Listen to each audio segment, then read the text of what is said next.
بسم اللہ الرحمن الرحیم۔ السلام علیکم۔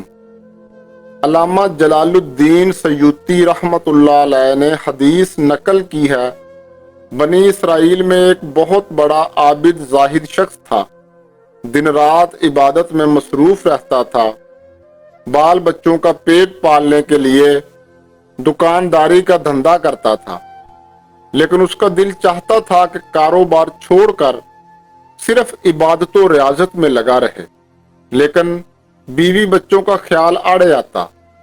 آخر ایک دن اس نے ساری دولت اور کاروبار اپنی بیوی بچوں کے حوالے کیا اور سب کچھ چھوڑ چھاڑ کر سمندر کے بیچ میں واقع ایک چھوٹے سے جزیرے میں پہنچ گیا۔ وہاں ایک جھونپڑی بنا کر دن رات عبادت میں مصروف رہنے لگا۔ اس جزیرے پر نہ کسی جہاز اور نہ ہی کشتی کا آنا جانا تھا۔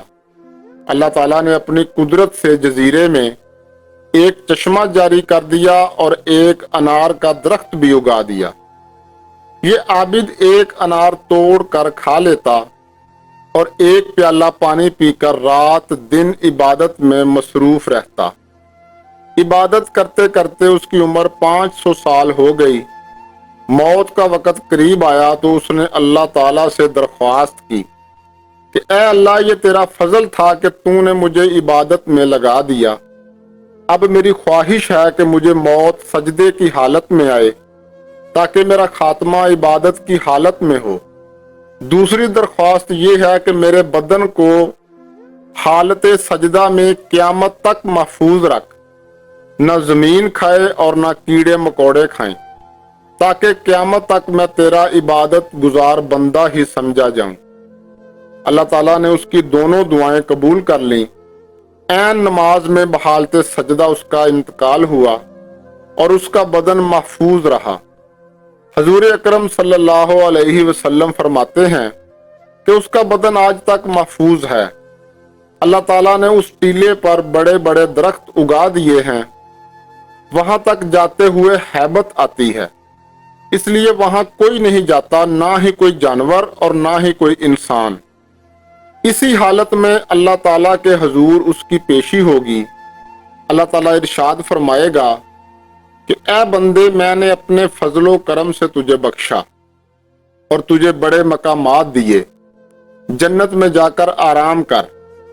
وہ بندہ عرض کرنے لگے گا کہ اے اللہ، میں نے تو ساری عمر تیری عبادت میں گزاری، پھر بھی تیرے فضل سے جنت جاؤں گا، میں تو اپنی عبادت کے بدلے جنت میں جا رہا ہوں۔ اللہ تعالیٰ فرمائے گا کہ نہیں، ہم تجھے اپنے فضل سے جنت میں بھیج رہے ہیں۔ وہ پھر کہے گا کہ نہیں اے اللہ، میری عبادت کس کام آئے گی، میں تو اپنی عبادت کے بدلے جنت میں جا رہا ہوں۔